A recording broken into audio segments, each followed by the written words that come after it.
Okay, welcome everyone. I just popped something in the chat, a link, and for everyone watching this on YouTube in the future, the link that I just posted will also be in the video description. So very, very excited today to be hosting Dela Anyah on our 11th, I think it is, SHRED seminar. Let me actually double check that if it is. It is number 11. And I just want to give a brief introduction to what SHRED actually is for you here and for those joining us in the future as well. SHRED stands for Skateboarding, Sustainability, Health Research, and Environmental Design. And it's a research network and initiative. It is academic-led. And it was founded by Dr. Indigo Willing and myself.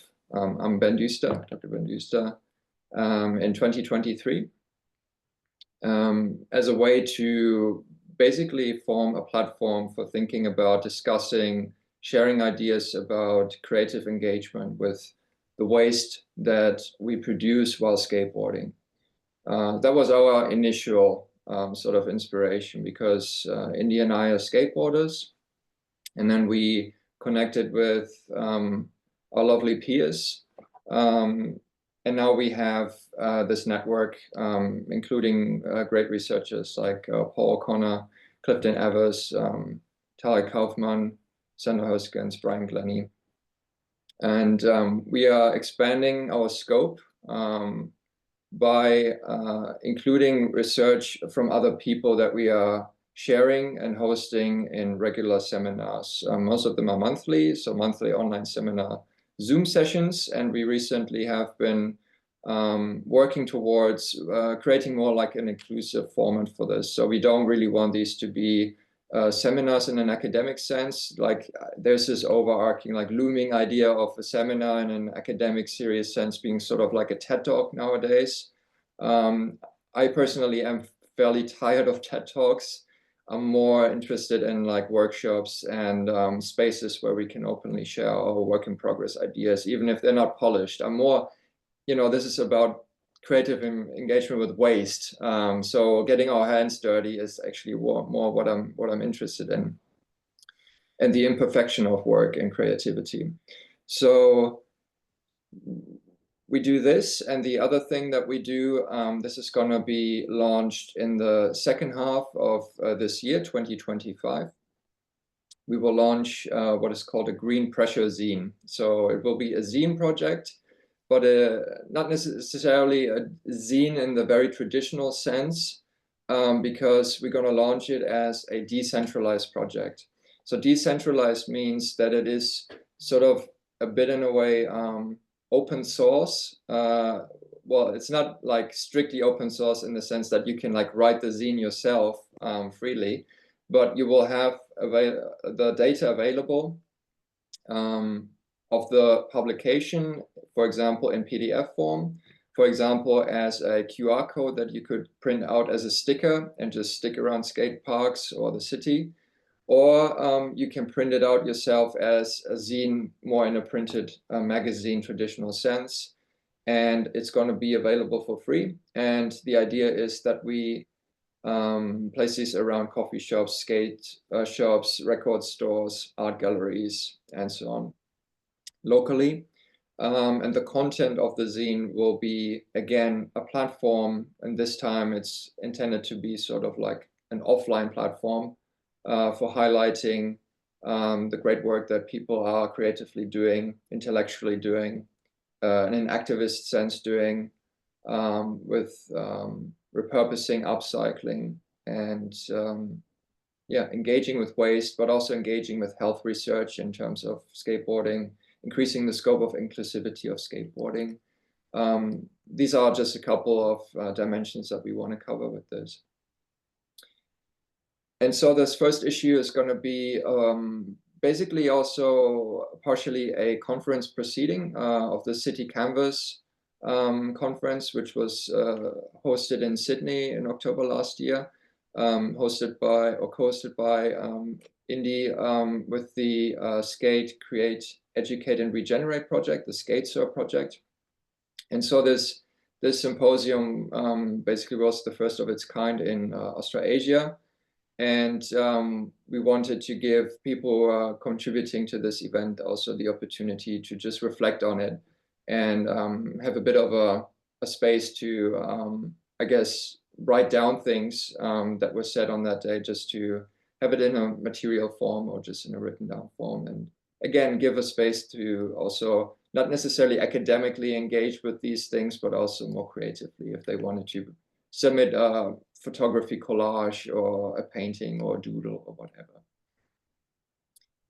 Okay, so like I said, we are really interested in opening up the scope and broadening our scope, and that's why I'm very excited today to be hosting Dela Anyah.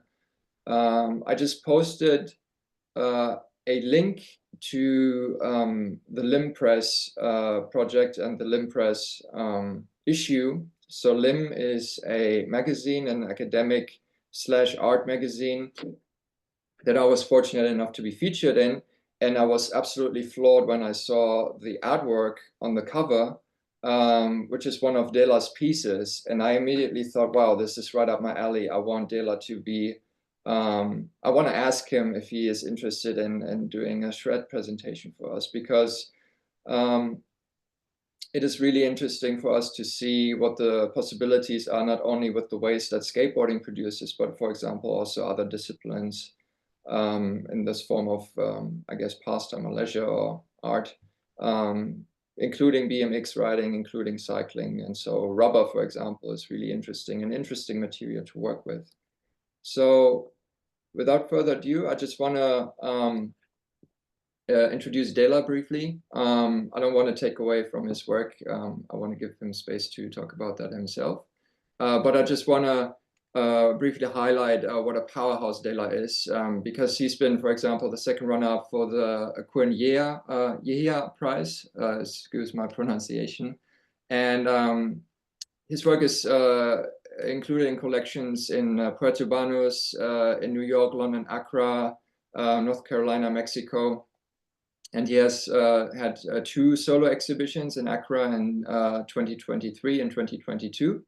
And selected group exhibitions around the world, basically, in Venice, in Tokyo, in New York, in Copenhagen, and so on. So you can see that Dela's work is having a great impact, and this is a reason for all the more being excited to hearing about his work. So we are very excited, Dela, and looking forward to hearing from you. Thank you. Thank you so much. Can you all hear me? Good. Okay. So good day, everybody. And thank you so much for all who could make it. I want to say a very special thank you to Dr. Benjamin and Dr. Indigo for inviting me and for making this possible. Once again, my name is Dela Anyah. I'm an artist living and working in Accra, Ghana. And my talk for today is titled, After the Races, After the Stunts, After You Need Me No More, a bicycle tie story.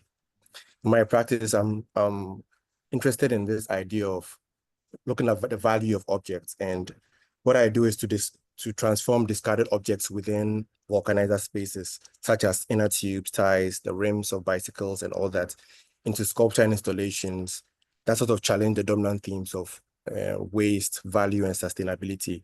And in this talk, I'd like to show you how I do this in my studio. I'll sort of break this presentation into 3 parts. The first will be showing you the spaces in which I get these objects from. That is the bicycle shops, the vulcanizer shops. And the second part will be showing you how I transform these objects. And the third will be telling you about a special project I'm working on called Homecoming. Okay.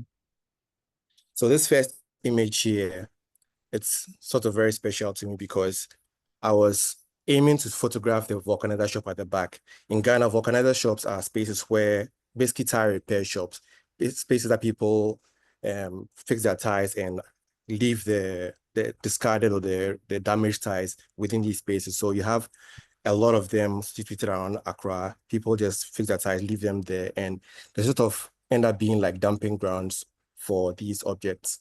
And what I find special again about this image is that as I was about to take the shot of this place, this motor passed right in front, and I was able to capture it right when it was passing in front of this space. And it's special because behind him is it's a second-hand tie, which I don't know where he's taken to or where he bought it from.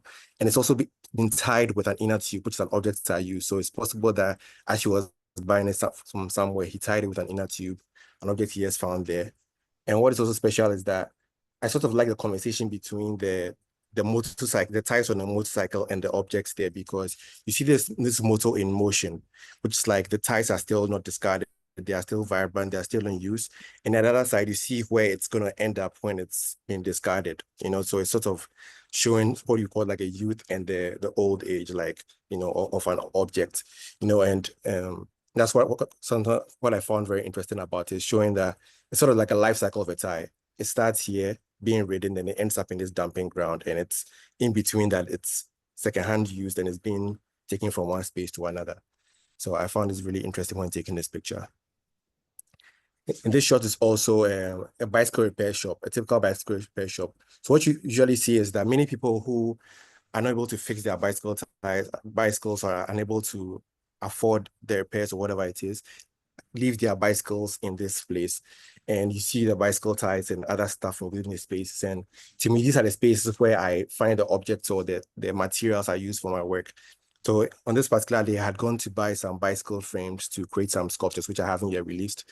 But then I was just moving past the road and I saw this huge pile of tires. And just like the other vulcanizer shows, whenever I see a huge pile of, whether it's tires or old bicycles like this, you sort of know that there's a repair shop or a vulcanizer shop around. So they kind of use this as signboards, I must say, you know, for advertising the spaces they are. And interestingly, I pumped my tire this weekend.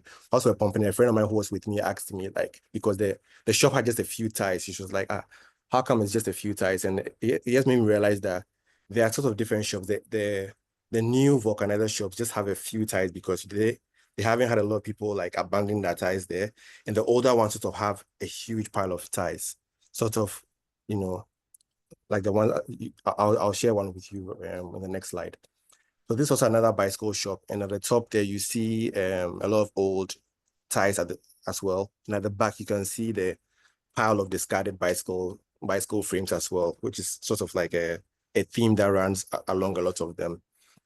You know, and again, like I mentioned, these are the spaces that I collect my objects from. You know, and I get this typical question, which is what am I going to use it for? Because for most of them, these objects have no value. They just haven't found a space to throw them, destroy them yet. So it's like, what am I going to use this object that I have no value for? And, you know, which is a question I find really interesting. And as we go on, I'll talk more about that. This is also another vulcanizer shop somewhere in Aveno. Aveno is a place called Aveno in Accra. They repair both motors, bicycles, motors especially, and bicycles. And behind them, there's a bicycle repair shop. So what I realized is that there are sort of three tire repair shops in Ghana. There are the types that focus exclusively on track tires and car tires.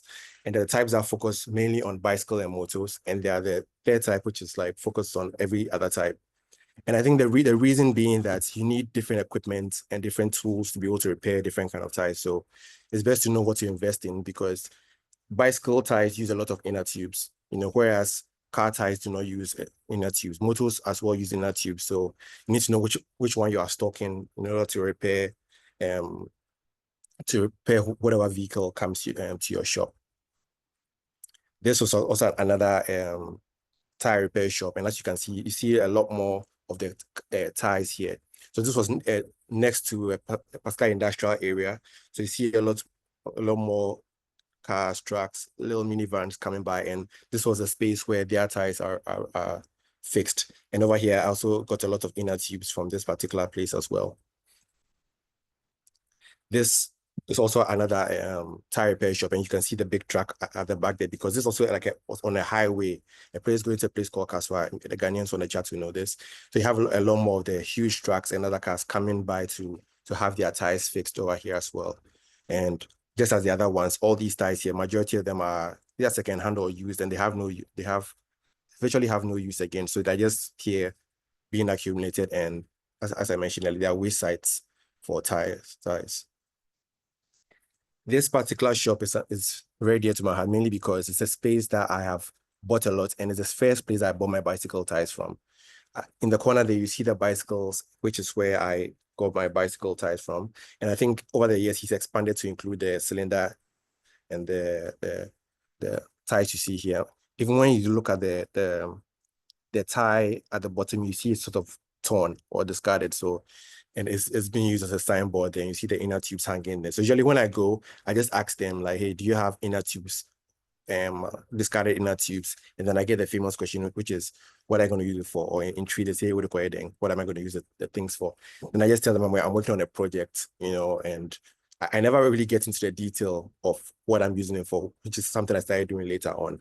I just tell them I'm working on a project and ask them how much. And obviously, once you say how much, they know you are sort of serious, and you're not just come to waste their time to, that time as they are working. So this is the first place I got my ties from. And I'm going to show a picture of how I saw the bicycle ties for the first time. So I was driving on this particular road one day, and I saw this huge pile of ties here. There were more on that particular day, a huge pile of ties here. And I just stopped by and went straight and asked him to give me everything. And at that point, it was really curious what I was going to use these ties for, because as you can see at the corner, you can see some smoke on the walls. They're usually bent, and that's where the environmental issues come in, because when these ties are bent, they produce a lot of greenhouse gases. There's a lot of, even just the process of making these ties requires the injection of sulfur into the ties to make them strong. That's where the vulcanization comes in. So all the sulfur, carbon monoxide, and everything goes into the environment just by them burning the ties, and because they feel they have no use for it. So usually what I do is I sort of, quote unquote, rescue these ties from the fire or from being burnt and take them to my studio. And so this particular space, I had been there twice in, I think, 2022. And I used to get them for a fairly good price. And I think last year, that's like 2 years after that, I went there again, and the price has skyrocketed, because during my last visit, I had shown him a picture of the work I was doing. I think I just exhibited somewhere, and I showed him a picture of the work within galleries and everything. So when I went again in 2024, the price had, I see, increased by 10 times. It moved from, anyone in Ghana, from 50 Ghana to 500 Ghana, which is like a huge margin. And and it's like immediately they start seeing the value, and this is a common trend. Like immediately they see the value of the work or what I'm using it for, all of a sudden they realize that, wow, there's potential within this object. And that's why I talk about challenging these dominant narratives of value, because immediately people start seeing there's value in something, then all of a sudden the price goes up. They realize that it's a commodity. It's no longer waste, but now it's a commodity. So this is an up-close shot of one of the bicycle tires. This DRC, it's a Vietnamese tire manufacturing company, which I discovered. And as I mentioned, these are how the tires come to the studio. Some are really dirty, depending on where I got them from. And this is also an inner tube, a butyl inner tube. It's synthetic type of inner tube, which synthetic type of rubber, sorry, which is produced, and it's sort of like a balloon within track tires or bicycle tires or motor tires. So these are actually from motors. And these two components are sort of the core materials I use for my artwork. So when I take the tires to the studio, the first thing I do is to create these new shapes and forms to house the particular work. So just like I'll do, because I used to be painting before I did this, just as I do a painting, I sort of layer the tires one over the other to create these shapes. There's no particular there's no sketch or anything. It's just more like tossing the tires together to see how they look good together, twisting, turning them, and sort of sometimes using the color that is already on the bicycle tire, which is like the yellow on this particular one. I let it be as it is in the work. So these are two frames, and I'll show you the works that came out of them shortly. So this work is created from the yellow one, as you saw in the previous one. It's titled MFR 2022. And as you see, it came in dirty, but then after we process it, it's varnished, we clean it. And this is this idea of transformation, or what you can call it, takes place, from where it was into what it is right now. So this is what happens in the studio. So I usually cut them, rivet them, and one of the things that really inspired me is this idea of fashion, because I grew up in a fashion household. My mom was a fashion designer. I always saw this kind of garments being cut, sewn, and even this idea of rivet. I remember seeing it in her shop, I think when I was like 5 years or so. I remember seeing that rivet the hole puncher and everything. So sort of like all these personal histories coming into the work, to make it what it is. So fashion was always like the go-to idea when I thought of how to process these objects. Like you take them raw like that, but then there always has to be a process or a new creative form that comes in to turn them from waste into let's say art or any other functional object, whether it's furniture or whatever it is. So mine was fashion. And that's why with this one, you see the whole drape effect, because I like that idea of tapestry, drapery, and everything in fashion, and that's what you see with this one. So on one side, I'm holding the frame of the work, and the other side is where it's being draped and turned into the final work that it is. There's also another one, GIFA 2022.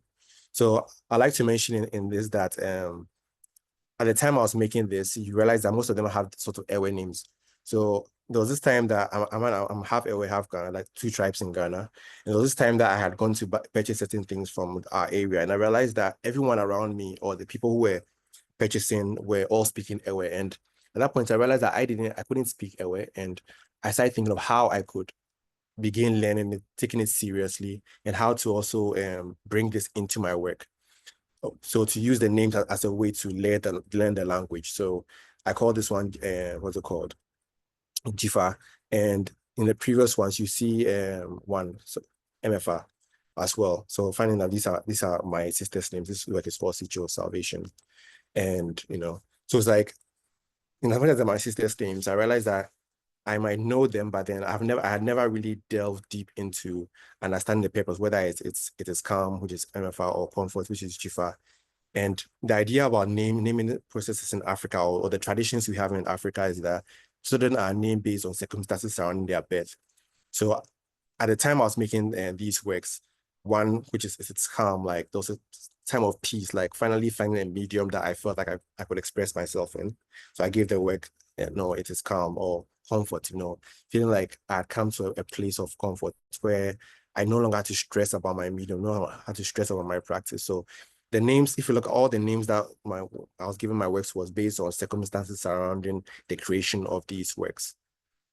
And this is Akbe, which means thank you in Ewe.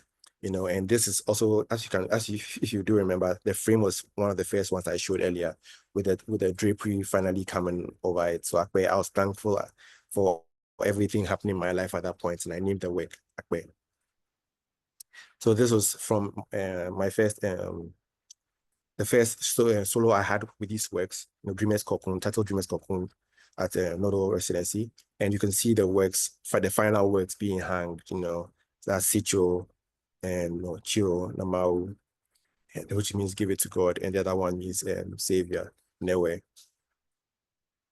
And this is a shot from the entire exhibition. I had other works which were hanging from the wall, and you have the other ones here as well, all made from inner tubes, from bicycle tires, from motor tires, from truck tires. So the bicycle ones are always the thin ones you see. Like if you look at the one hanging from the top, the bicycle tires are always the ones that seem to be really thin. I kind of use those ones for intimate weavings, like the weaving you see at the top, and also intimate weaving, like just like a bag, intimate weaving. So when we use the bicycle ones, then the moto and the truck ones are for dripping it in this huge, beautiful way. So yeah, and after that exhibition, I was really interested in, because as I go there, I see all these objects, whether it's license plates, bicycle rims. So as my practice was evolving, I was really interested in these license plates, which I was seeing around a lot, especially because they sort of signals my Ghanaian identity, just as the airway names were signaling a part of my identity. I see these license plates, and I feel like it has this idea of Ghanaian identity as well as identity in general. You see a plate, and it's, when you see a full plate, it's kind of linked to somebody else. It's linked to somebody, or a person, or a particular vehicle owner. And I like how all this idea of identity and things that we don't explore, we're all embedded in this particular object. And the more I've used it, the more I've realized that it's even deeper than that, because these are now like historic items. the time they were created, like all these objects are usually thrown away, discarded, or melted and used for whether it's coal pots or whatever it is. But then in preserving them, I'm having a part of Ghanaian history, because I always tell people that I don't see plates from the 1980s or 1970s lying around, even in the shops, or even going back to the colonial era, whether the 30s or the 40s, 50s. You don't see these license plates around, which I feel are really beautiful. I've only seen a couple in certain museums, like I think the Kwame Nkrumah Museum. His car has a license plate and everything that's been preserved. But then design history, you don't see all these plates. So over the time, I realized that my work is sort of preserving these, these objects, sort of like a stamp collector who collects stamp. This is like a plate collector. You sort of see the plates in the works, and sort of shows you a particular era in Ghana history, which I find really interesting. So in this work, you see that the license plates there, the GH, one at the top. There are different plates in Ghana, whether it's the one for unregistered cars, commercial vehicles, the yellow ones, or just regular passengers. So I put all those in the work. And at this point, I was also very interested in using the bicycle rim, because as I was purchasing the bicycle tires, I was seeing these rims a lot, and I'd been collecting them and waiting for a time I'll finally use them in my work. So at this point is when I began incorporating them in my work, the bicycle rims in my work, as well as the plates. And you can see the bicycle, as I mentioned, the bicycle tubes, inner tubes are the smaller ones at the bottom and the middle part, which is used to weave it intimately. And this is another one from the same show. You can see the intimate weaving, which is the bicycle inner tubes, the license plates, and the rim. And at that point, I started using the bicycle ties a lot more by creating these smaller intimate works. So by using the license plates and exploring different types of weaving or different weaving techniques around the world in different for different one of the works. So you can see, let me zoom in so you can see it better. Yes. So you can see different weaving techniques, whether it's the one with the blue end or this particular one. I use different weaving techniques to create the works and embed them with this license plate as well. And I always like to leave the various colors. So you see with the mountain bikes, which is the more rigid ties down on the left, they don't seem to have these colors. For what I've realized, they don't seem to have the colors. They are broader, and the ones which is for the off-road, let me say off-road bicycle ties, are kind of like bigger, bolder, and they give it a different aesthetic. Let me go back. They give it a different aesthetic. So the green one, a different aesthetic as compared to the on-road ties, which are the thinner ones and the round ones. So I liked all that when creating these particular ones. So the last part, which is, that's to do with the art processing and how I process my work and how it gets into the various galleries. And the last part is a project which I'm working on called Homecoming. So before I go to the next set of slides, I want to talk about it. So Homecoming, the idea of Homecoming was to take the final works back into the spaces that I picked them up from. So it's sort of showing the vulcanizer and the spaces and the communities around vulcanizer shops, what the work is used for, or what was created out of the thing I came to pick up. Because they always have this puzzled look when I'm buying the objects, and my was like, how do I take it back to them for them to realize the value in the objects they discard? So the Homecoming series was birthed, and it's something which is meant to be bigger than what you haven't seen in these videos, in this photo, sorry. So in this particular one, I took this work to the vulcanizer shop, and I usually just hang it there and allow passers by to engage with the work. Some ask questions, the vulcanizer to ask questions, and I take all that feedback into when I'm creating the works, And as you can see the back here, like I usually just go with the pick up objects or exchange or buy objects within the space. So even the green thing there, I've actually purchased the green thing at the back there, which is a cloth used to cover his space, and give him something new. Because I'm interested in those materials that have sort of some history within them. That material is a material that he had used 3 years, while I was building the shop. And, when the final work is done, I'm sure I'll make a presentation. So I won't delve into that right now. This was the first place that I had an intervention, and he's called Ilyasu. And this was a bicycle shop right around where I stay. And I've been purchasing a lot of bicycle inner tubes from there. And he's always asking me, what are you using it for? What are you using it for? And so one day I was just like, let us take the work to his place and exhibit it there for the first time to see what this Homecoming idea really can be. And I loved it so much. Like, there were asking us questions, and and what I like most is that when typically we think of making art for an art crowd, people who understand art, or different markets who quote unquote appreciate art.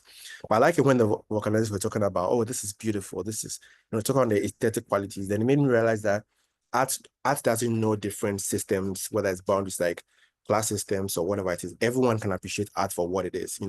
I like the fact that they didn't see it as, oh, this rubbish material that you're going to pick from here, but they're like, wow, this is nice. I can even put this in my home, this and this. And I was like, wow. I felt like, okay, we are making strides here by letting them rethink the idea of waste and all of that, and which was really cool in this particular space. So that's Elias's shop, and this again was Richard. He's called Richard. So his space was the place that I showed you earlier where I'd hung the round work, and I did this intervention as well where we hung this work there as well, and kids were passing by different school, kids were passing by others in the area. And I like all the conversation that take place. So you could also see that I have posted a couple of posters in his back, which is like photos of other like Thai histories in Ghana. And I'm sort of slowly transforming this place into an art institution, which I like to call it, as I'm partnering with him, because I see that spaces in which we could talk about art, spaces in which we could exhibit art, and to turn it just from just being a vulcanizer shop into something a lot more. So I partner with a couple of them, do interventions there, speak to people about art within these spaces, as compared to speaking to them in the traditional gallery or exhibition space. So to me, there's an alternative way of distributing art, or letting art be seen, aside the typical gallery and system and everything that I also work in. This was also a place called Ashie, where I went to hang my work. So I went there again, asked him, do you have any inner tubes for me inner tubes for me? He gave me a couple. I told him about this project I'm working on. I have this work that I created with the inner tubes. I like to hang it within space, everything. And so I hung there. We had conversations. There was this lady who also came by. I think I interviewed her.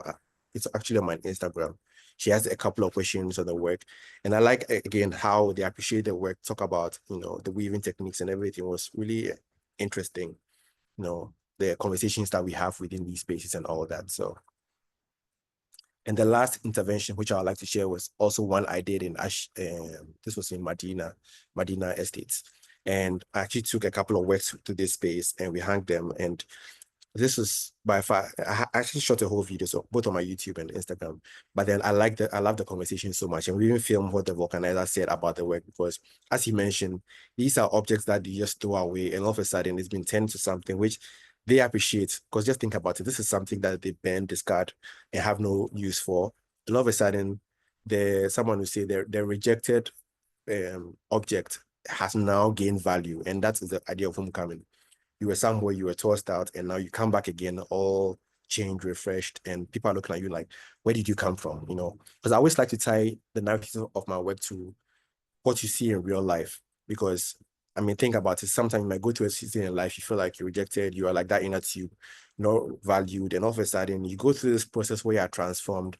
And the very people who thought you were worthless see you and like, wow, is that you? Like, what happened to you? Where did you go? So I like that positive aspect that my work brings. And I like what you also think about that when also looking at the work, and the fact that we can tie this to our whole own human experiences as well. So this was Homecoming Medina. The longer video, like I mentioned, is on YouTube. You can see the various parts of the shops and how they engage with it and everything. So yeah, so this is basically how I transform the inner tubes, and the bicycle waste and everything I see in these shops into art, and also how I take it back into these spaces for them to rethink the value of the objects they discard, and how others in society who are also passing by can rethink the idea of waste, and to see waste as a resource, which is the important thing. I want people to see waste as a resource, so that when people are walking around, they just start seeing different objects around them as well. This isn't waste. This can be used for something else. It could be a new fuel source. This could be could be used to create furniture. This could be used for something else, So I want my work to do that, to help people rethink the idea of waste, and to realize that waste is a resource, not just what you call a waste. So thank you very, very much. This is where I end.